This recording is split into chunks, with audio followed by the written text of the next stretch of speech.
leaders, two lenses on the same opportunity. Kathy Lueders ran operation at SpaceX Starbase through its most intense launch cadence.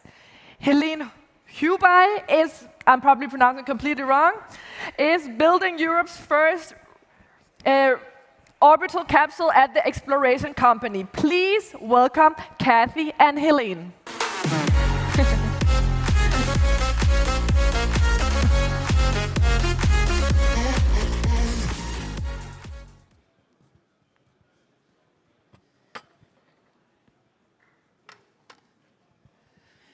Hi, Kathy. Hello. And hello, everyone. Hello, everybody.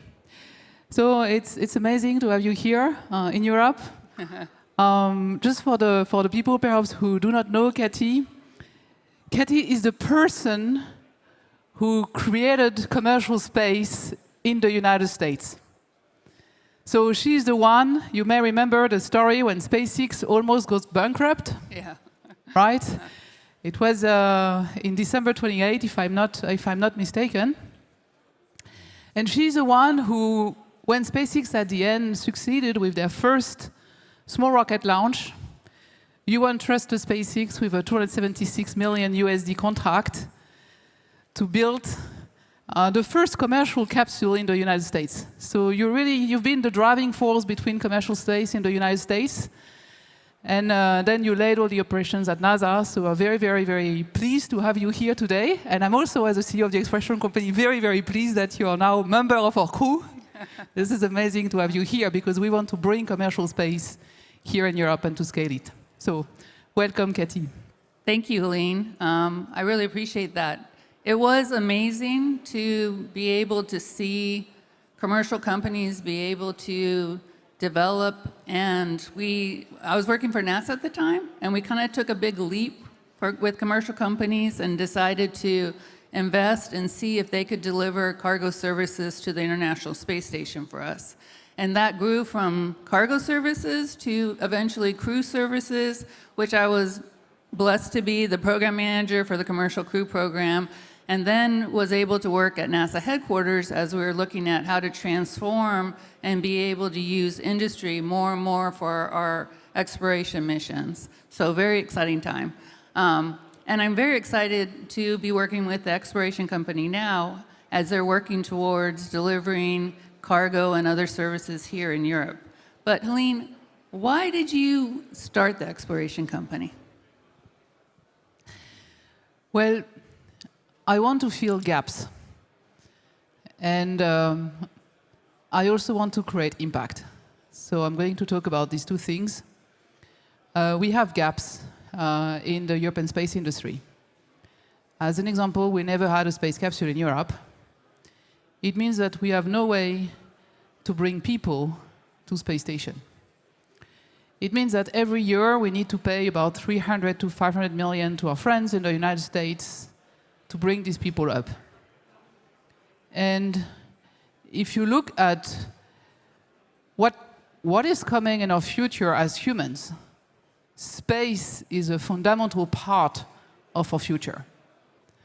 And flying people in space is a fundamental capability that all nations or all continents who want to participate in the next step of space must have. So we don't have that capability in Europe. I had the chance to work at Airbus on the European Service Module, which is part of the Ariane capsule. Maybe some of you have seen the Ariane capsule flying around the moon and safely coming back. I said, OK, I've kind of contributed to build half of a capsule. Now it's time to build a full capsule in Europe so that we can inspire also the next generation of Europeans and we can demonstrate what we can do when we work together across countries. So that was my first motivation. And some of you may know that now that we've sent 2 capsule prototypes to space, and that hopefully by June, the business model of the capsule will be fully secured, we're moving next. Next big gap in Europe is heavy launch. We have a wonderful Ariane 6 launcher, but not reusable, and the price point is not exactly where it shall be. And if we look in the future, we can see that there will be a need to launch thousands, dozens of thousands of satellites, we can see that these satellites are going to become bigger and bigger and bigger because we want to have 1 terabyte per second directly to device. So we need huge satellites with huge antenna, with laser terminal, with huge solar panel, huge batteries. Or from a military perspective, we want to have direct information to device. And again, we need a huge compute capability in the satellite, so more satellite, bigger satellites, and many nations racing to the moon and to Mars. And you want to launch a lot of satellites, and or you want to launch big satellites, and or you want to explore and participate to building the next step of humankind, you need a very big launcher. There is no other way. You need a very big launcher, and that launcher must be visible. So that's the reason why the next step of the exploration company is to build the biggest rocket engine ever built in Europe. We've worked on that since 2 years, an R&D project supported by the European Space Agency, also the French Space Agency. We hope we'll get very soon the support of the German Space Agency. And that's a European engine which is so big that we don't have yet in Europe a proper test bench to test this engine. So this is what is coming next, but you can see we're really focused on identifying the gaps and solving the big problems, even if it's very, very hard to solve this problem. We are not afraid of this difficulty. And last but not least, and I really would like to insist on that, I decided to build this company because I want to show to Europe and show to the world that a company is a way to create infinite positive impact in the world. When the company is profitable, it can live forever. And if you're really addressing big problems in the world, it means you create positive impact.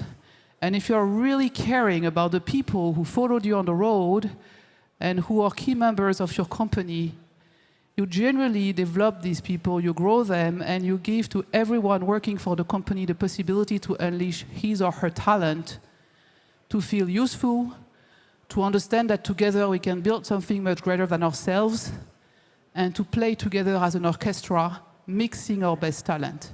And this is something absolutely unique that I'm very, very attached to create. So there is also this personal goal for building the exploration company. Now, perhaps, Katie, I want to ask you a question, because you've seen the huge success of SpaceX, and you've been at like the very, very close to that success. So what are, from the NASA's perspective, the lessons learned you'd like to share with the audience for people who may be kind of in your shoes? Because we have in the audience people from the European Space Agency, we have people from the German space agencies. So what are your do's and don'ts, basically?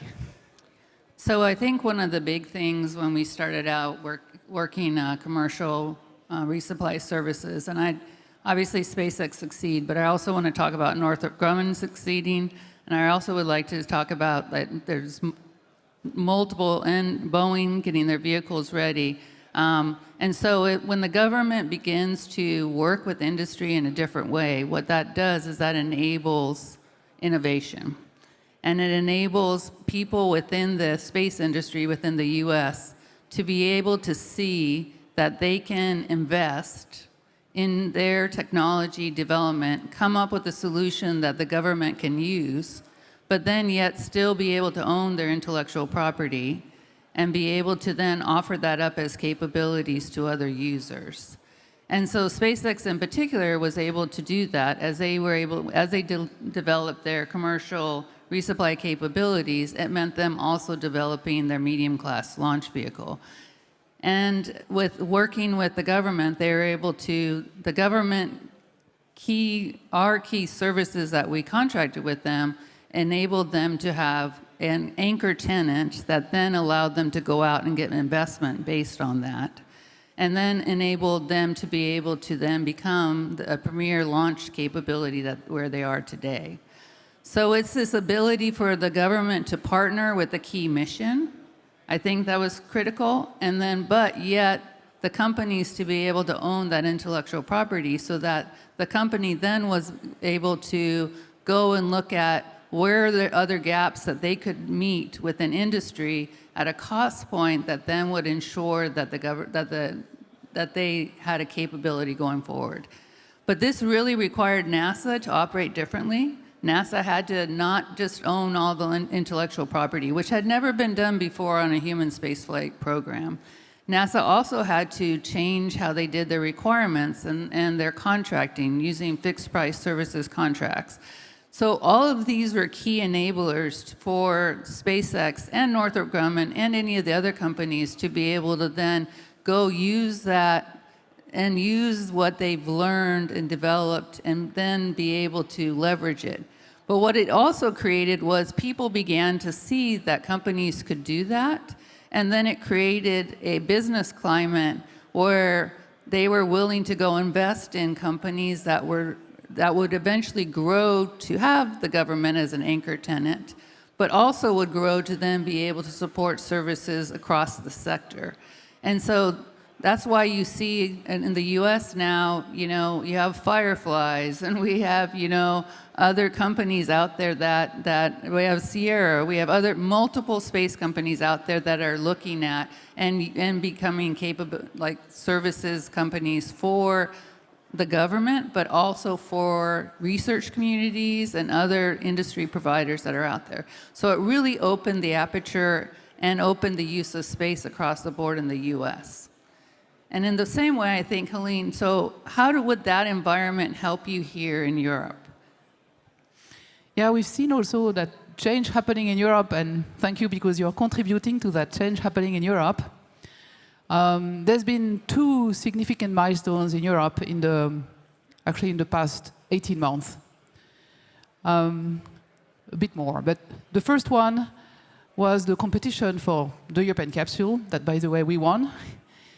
It was the first time in Europe when we had a service contract competition, so exactly the kind of competition that enabled SpaceX long time ago in the US, thanks to Kathy. First time that also we had a competition where big players were facing new players, so historic players facing new players. So not a competition for the new one and then another big for the big ones, no. The same competition for the new ones and for the historic players.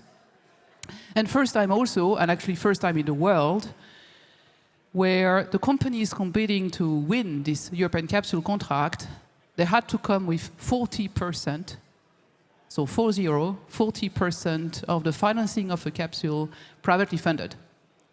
And this is world record, right, that we are building here in Europe. Even in the US, SpaceX didn't have, and Kathy can confirm, to co-finance 40% of the Dragon capsule. So some people say, hey, we lack money here in Europe, or we lack ambition or whatsoever. This is just not true. This is number one world record of private money invested in a capsule in Europe. And every time we raised, we got oversubscribed. So there is clearly demand for that business. So that milestone happened in 24. And last year in 25, ESA, the European Space Agency, started again in a different business segment, the one of the launcher, and opened the European launcher competition, again with service contract. So we can see now this trend. And this trend is very useful and transformational, because what it creates is that, if you get €1 subsidy as a company, well, this is cool, but that's not going to help at all to fundraise. Because what does that prove? It proves that technical people are interested in your technology, point. Or it proves that the government may be interested in your technology, but it doesn't prove that you have a market, doesn't prove that you have a client. You get service contract. And one of the first contracts we got actually was from the German Space Agency. And they took a risk, right? Because we were a very, very small and young company at that time. And they said, hey, we want to fly payloads on your second capsule demonstrator. Well, that contract means we have a client, we have a market, and then we can raise money. And just as an example, to show you the leverage effect of service contract, we got 25 million from the European Space Agency. And we have raised at the exploration company 300 million euro. So 25 million public investment has transformed into 300 million private investment. And this 25 million euro public investment and trust from the European Space Agency also triggered private contract. We have now signed more than 1 billion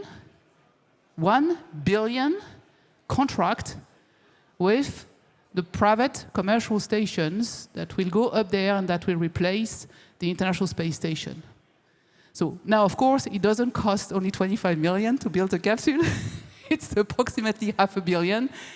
So now that we've demonstrated that we are credible, we've built an amazing team, now comes the government money. And normally we shall get this big money in June this year. But my point is, from a government perspective, if you want to use wisely taxpayer money, and if you want to have speed, which is especially needed nowadays, there is a need for open competition, the new entrants against the historic players. There is a need for service contract, because with €1 of service contract, we can raise €10 of private capital, so it's wisely invested. And there is also a need for gates in the way contracts are awarded. Because it is much wiser to say, hey, I'm going to select 5 players at the beginning, and then I have a gate, I have criteria, and then if only 2 players meet the criteria, then for the second phase of my contract, I'm going only to award these 2 ones. So that's the way for the government on, reducing the risk. Going back to you, Katie, why are you here in Europe? Why did you join the exploration company?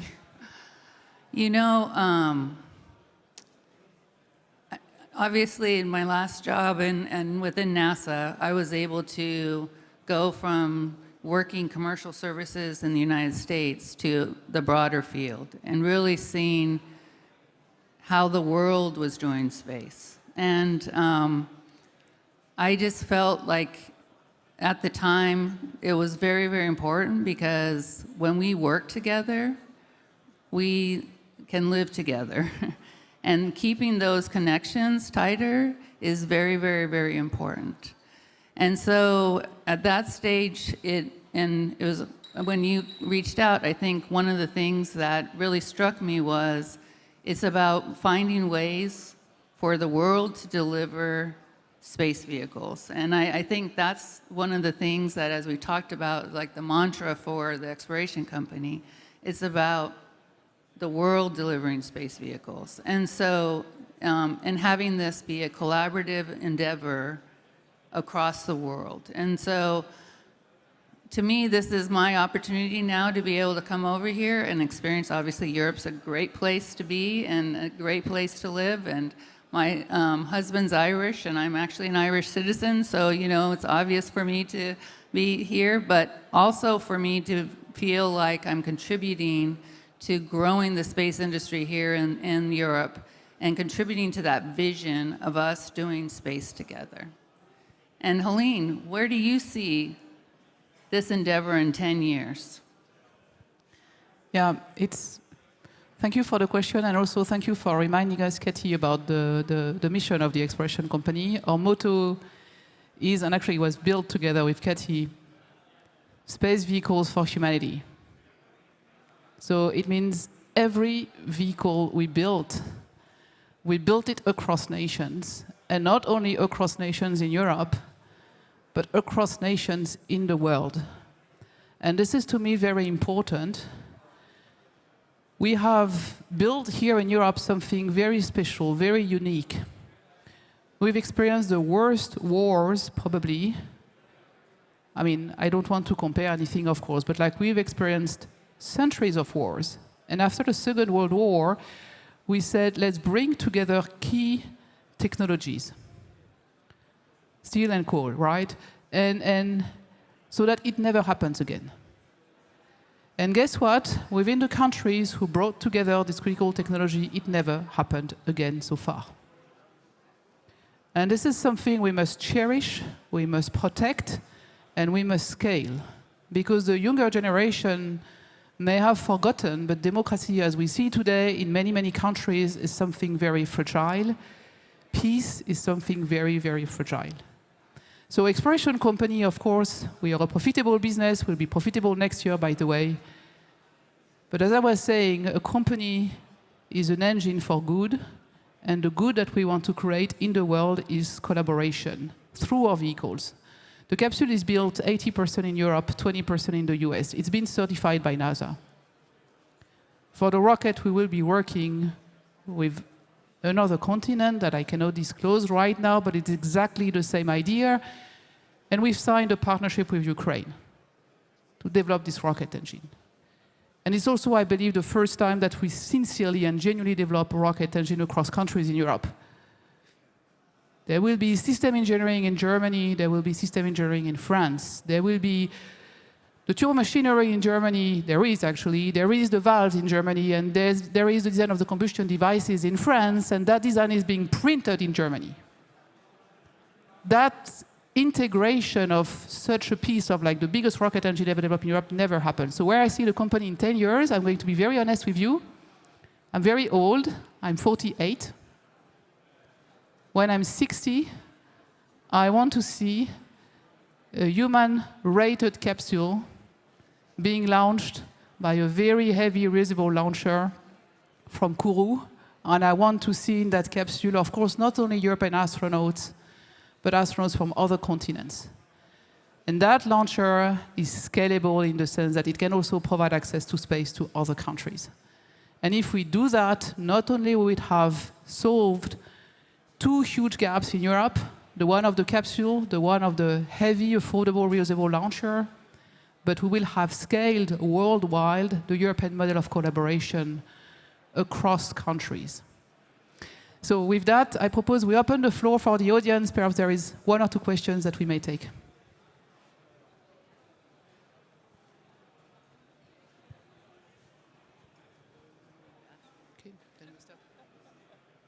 Cool. If there is no question, then we'll leave some time for the organizers. Thank you very much.